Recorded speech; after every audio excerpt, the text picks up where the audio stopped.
ನಾವು ಏನೇ ನಮ್ಮ ಮೇಲೆ ಎಕ್ಸಸೈಸ್ ಮಾಡಿಕೊಂಡ್ರು ಬ್ರೈನ್ ಆಕ್ಟಿವ್ ಆಗಬೇಕು, ಫೋಕಸಿಂಗ್ ಚೆನ್ನಾಗಿರಬೇಕು, ನಾವು ಕಾಮಾಗಿರಬೇಕು. ಆ ರಿಸಲ್ಟ್ ಬರೋ ಹಾಗೆ ನಮ್ಮನ್ನು ನಾವು ಮಾಡ್ಕೋಬೇಕು. ಕೋಪ ಬರುತ್ತೆ ಬಿಡಿ. ಕೋಪ ಬಂದ ತಕ್ಷಣ ಈ ಬುದ್ಧಿಸ್ಟ್ ಎಲ್ಲರೂ ಎಷ್ಟೋ ಸತಿ ದಲೈಲಾಮನ ಒಂದು ಲೆಕ್ಚರ್ನಲ್ಲೂ ಹೇಳ್ತಾನೆ, ನೀವೇನು ಮಾಡಬೇಡಿ, 10 ಎಣಿಸಿ ಉಸಿರನ್ನ ಬಿಟ್ಟು 10 ಎಣಿಸಿ ಉಸಿರನ್ನ ಹಿಡ್ಕೊಂಡು 10 ಎಣಿಸಿ ಒಳಗೆ ತಗೊಂಡು ಅಷ್ಟೊತ್ತು ಕೋಪ ಹೋಗುತ್ತೆ ಅಂತ ಹಿಂದಿನ ಕಾಲದಲ್ಲಿ ಹೇಳ್ತಾನೆ ಇದ್ರು. ನೀನು ಕೋಪ ಬಂದಿದೆಯಾ, ಮೂಗು ಹಿಡ್ಕೊಂಡು ಒಂದು 10 ಎಣಿಸು ಅಂತ. ಇದ್ರ ಜೊತೆಗೆ ನೀವು 10 ಎಣಿಸ್ಬಿಟ್ಟು ಇನ್ನೊಂದು ಮಾಡಿ ತಕ್ಷಣ ಆಕ್ಟಿವಿಟಿಗೆ ಬನ್ನಿ. ಆ ಫೋಕಸಿಂಗ್ ಬ್ರೈನ್ ಪವರ್ ಎಲ್ಲ ಜಾಸ್ತಿ ಆಗುತ್ತೆ. ಎಡಗಡೆ ಅಲ್ಲ, ಬಲಗಡೆ ಅಲ್ಲ, ಮುಂದೆನೂ ಅಲ್ಲ, ಹಿಂದೆ ನಡೀರಿ. ಸ್ವಲ್ಪ ಹೊತ್ತು ಹಿಂದಿಂದಕ್ಕೆ ಹೋಗಿ ನಿಮ್ಗೊಂಥರ ಭಯ ಬರುತ್ತೆ, ಎಲ್ಲಿ ಬಿದ್ದೋಗ್ತೀನೋ ಅಂತ.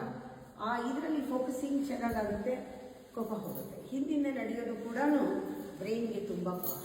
ಸುಮ್ಮನೆ ಹಿಂದೆ ಹೋಗ್ತಾ ಇರ್ಬೇಕು.